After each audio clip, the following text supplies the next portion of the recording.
আসসালামু আলাইকুম প্রিয় দর্শক, আমরা দুজন এখানে বসে আছি। বলতে পারেন যে আমার সাথে কে? আমার নাতি। নিঃসঙ্গ লাগছিল এবং মনটা খুব খারাপ ছিল। তো নাতিকে নিয়ে আমাদের তারাইল যে পিসের বন আছে, পিছনের বন্দে মেঠো পথ দিয়ে হেঁটে হেঁটে এই পর্যন্ত আসলাম। ওই যে দূরে একটা ঘর দেখা যাচ্ছে এবং আমাদের ক্যামেরার পিছনে আরও ঘর আছে। তো একটু প্রকৃতির সাথে সময় কাটানোর চেষ্টা করছি, মনটাকে একটু সান্ত্বনা দেওয়ার জন্য। আপনারা জানেন যে একটি দুর্ঘটনা ঘটেছে, আমার মেয়ে মারা গেছে। ইন্না লিল্লাহি ওয়া ইন্না ইলাইহি রাজিউন। তো যে মেয়েকে আমি মেয়ে মনে করতাম না, আমি ছেলের মতোই মনে করতাম। কারণ আমার মেয়ে ছিল সৎ, সাহসী এবং খুবই স্মার্ট ছিল এবং সে আমাদের পরিবারের সকল কাজকর্ম করতে পারতো, রান্নাবান্না করতে পারতো। এবং মেয়ের একটা স্বপ্ন ছিল, আমাকে বলছিল যে আব্বা, আমি মানুষের সেবা করার জন্য আমাকে তুমি নার্সিং মিডওয়াইফারিতে ভর্তি করো। নারীদের যে ডেলিভারি যে বিষয়টা থাকে, নারী নিরাপত্তার যে বিষয়টা থাকে, ওটা আমি দেখব। আমি মেয়ের কথা শুনে খুব উজ্জীবিত হয়েছিলাম এবং আমার মেয়ে প্রত্যেকটা পরীক্ষা সে পাশ করেছিল। তার ভাগ্যটা টেনে নিয়েছিল রাজশাহীতে। আমার যদি অমত ছিল, কিন্তু মেয়ের মতকে আমি প্রাধান্য দিয়েছিলাম। আমি অনেক কষ্ট করে টাকা পয়সা তাকে দিয়েছি, তাকে বুঝতে দিই নাই।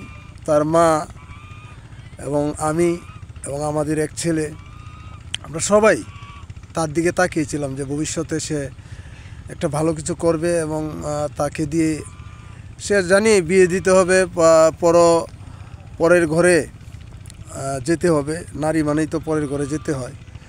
তারপরেও আমি কোনো দিন ভাবি নাই যে আমার মেয়েকে আমি পরের ঘরে দিব, এটা আমার মনে হচ্ছিল না। কারণ এটা মনে করলে আমার মেয়ের প্রতি আমার মানে খারাপ লাগতো। এটা যখন আমি দিতাম তখন ভাবতাম, কিন্তু মেয়েটা এতটা এগিয়ে গিয়েছিল যে তার কলেজের যে শিক্ষকরা আছে তারাও আফসোস করছে। শিক্ষক, ছাত্র, তার বন্ধু, কলেজ বন্ধু, সবাই আমি জানি না আমার মেয়ের কী অপরাধ। আমার মেয়েটা এরকম একটা তরতাজা সুন্দর একটা মেয়ে, তার প্রাণটা অকালে চলে গেল এবং এত অল্প বয়সে সে মারা গেল। এই সান্ত্বনাটা আমি নিজেকে দিতে পারছি না। আমি মর্মাহত, আমি আহত এবং আমার দুইটা পা কিন্তু আমার চলে না। তো আমি এই জন্যই কথাগুলি বলছিলাম। আমি পর্যন্ত আমার মেয়ের বিষয়ে আমি সরাসরি কথা কারোর সাথে বলছি না। আমি নীরবে পর্যবেক্ষণ করছি, আইনশৃঙ্খলা বাহিনী পর্যবেক্ষণ করছে, পাশাপাশি কিছু রিপোর্ট আছে। এগুলি হাতে আসলে পরবর্তী পদক্ষেপ আমি নিব এবং আমি বাবা হিসেবে আমার মেয়ের আত্মার শান্তির জন্য হলেও আমি পিছু হটার কোনো কায়দা নাই। তো এই কারণে অনেক কার্যক্রম থেকে আমি স্থবির হয়ে গেছি এবং নিজেকে একটু দূরে রেখেছি। আশা করছি কিছুদিনের মধ্যে আবার আমার কর্মক্ষেত্রে ফিরে যাব এবং আমি আমার কাজ চালিয়ে যাব। আপনারা আমার জন্য দোয়া করবেন। আমি এখনও অসুস্থ, মানসিকভাবে অসুস্থ, সুস্থ হতে পারছি না, নিজেকে দাঁড় করাতে পারছি না।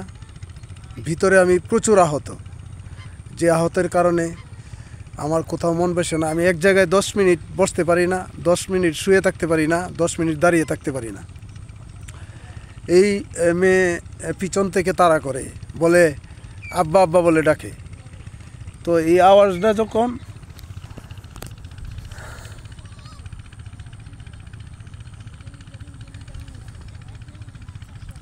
আমার কানে যখন বাজে,